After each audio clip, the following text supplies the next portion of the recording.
George Orwell's real name is Eric Blair. Orwell was born in India in 1903.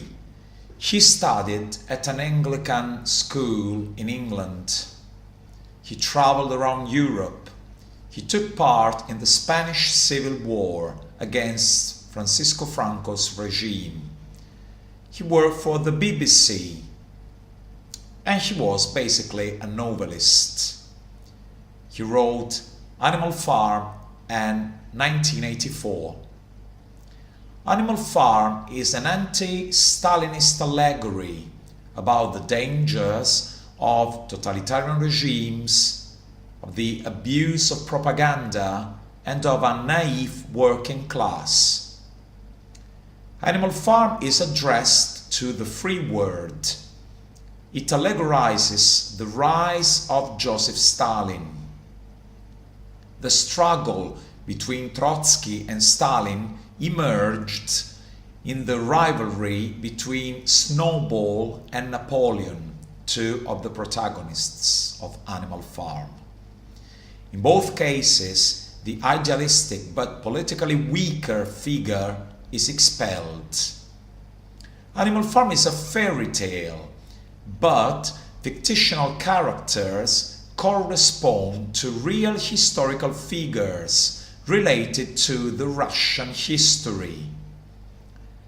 The final message is that revolutions are useless, as things come full circle to the status quo ante after a revolution. 1984 is a dystopian novel. A future world is dominated by few superstates. The protagonist is Winston Smith, the average Englishman.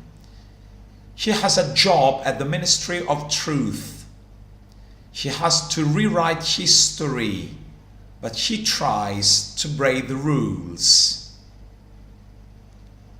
The features of the party: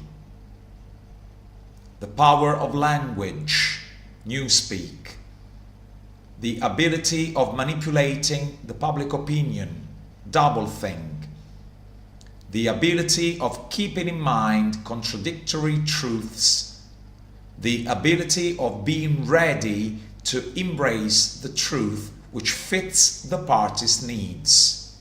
This is the definition of doublethink.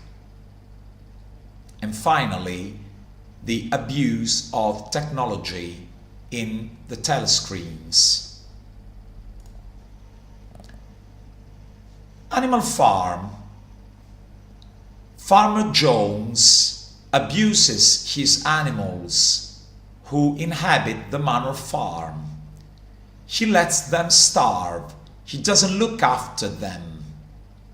Old Major, one of the pigs, teaches them the principles of animalism, but he dies before the revolution.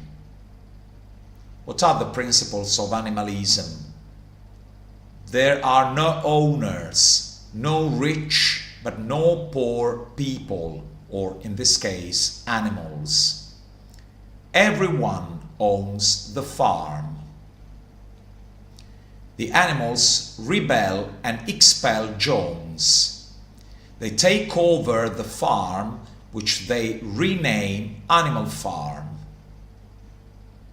Napoleon and Snowball are Old Major's best disciples. They compete for the leadership of the party. Snowball corresponds to Leon Trotsky. Snowball, just like Trotsky, is young, smart, a good speaker, a pure communist. He followed Marx, that is, orthodoxy. He wants to improve life in Russia, that is, in Animal Farm. But, just like Trotsky was chased away by Lenin's and then Stalin's KGB, the secret police, in the same way Snowball is chased away by Napoleon's dogs.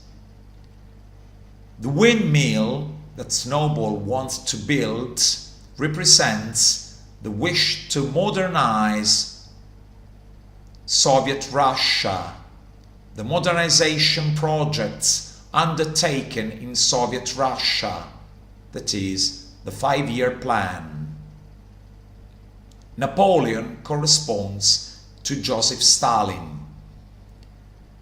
He is not a good speaker, not educated like Trotsky.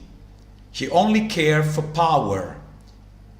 Just like Stalin used KGB, so Napoleon used his dogs and propaganda. Propaganda is represented by Squealer, that is, Big Mouth. Squealer has the task to convince animals to believe and follow Napoleon. He changes and manipulates the 7 commandments, just what the propaganda department of Lenin's and then Stalin's government did. Boxer, the horse, represents the naive working class. Boxer is hardworking, strong. He believes in animalism. Boxer used to say, Napoleon is always right. I must work harder. He represents Stakhanovism. In the end, Boxer is betrayed by Napoleon, who sells him to other farmers to get the money to buy alcohol.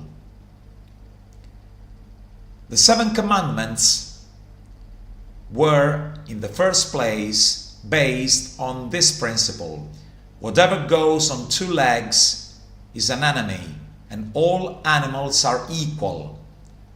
After the Pig's revision, it says 4 legs are good, but 2 legs are better, and all animals are equal, but some animals are more equal than others. This is a synopsis of fictional characters and real historical figures. Animal Farm, formerly named Manor Farm. Farmer Jones corresponds to Tsar Nicholas II. Old Major corresponds to orthodoxy, Karl Marx and Nikolai Lenin. Napoleon to Joseph Stalin, Snowball to Leon Trotsky, Boxer to the naive working class, and so to Stakhanovism, Squealer to propaganda, Animalism to communism, Napoleon's dogs to Lenin's and then Stalin's secret police, KGB, the windmill to the 5-year plans. 1984 was published in 1948 and 9.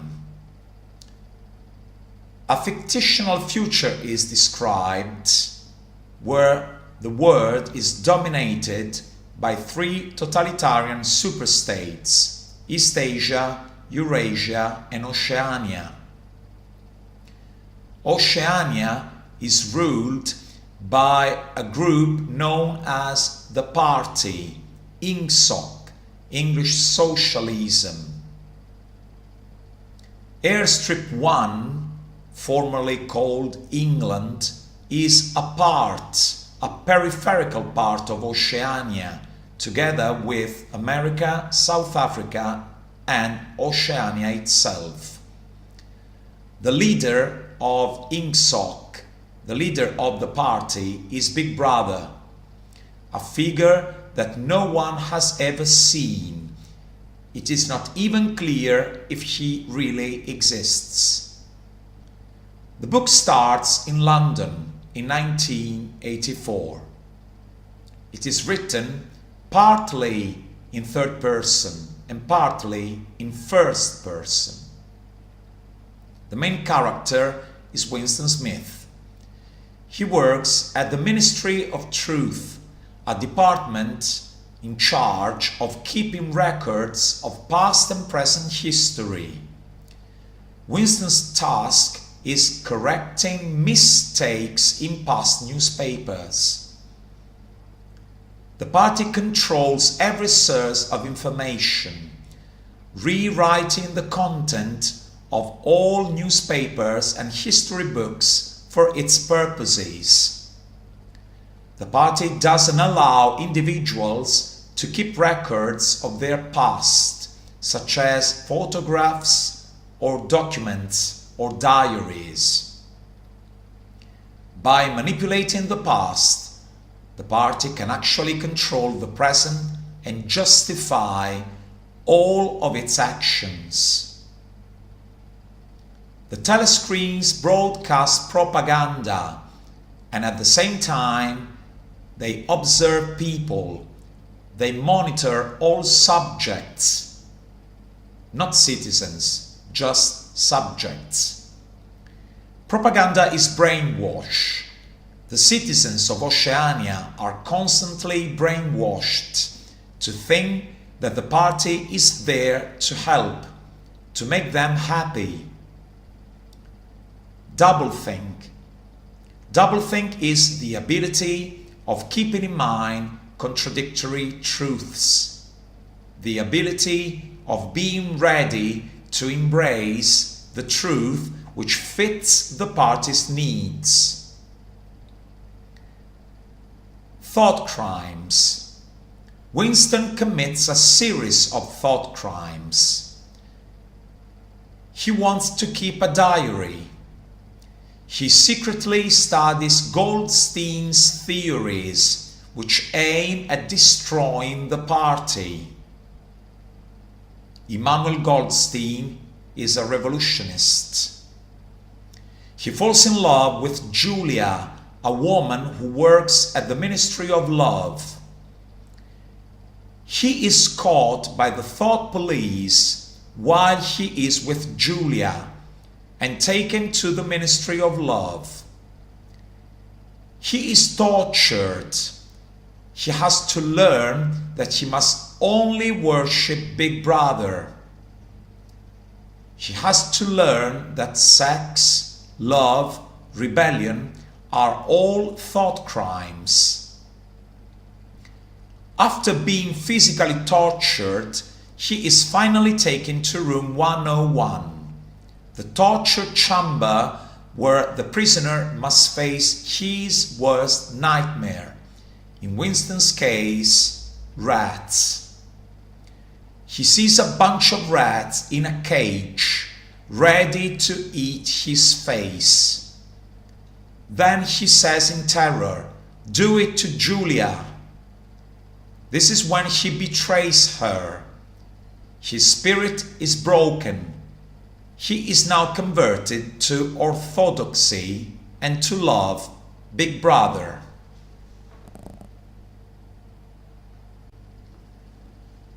In his dystopian novel 1984, George Orwell described a possible future society dominated by a totalitarian regime.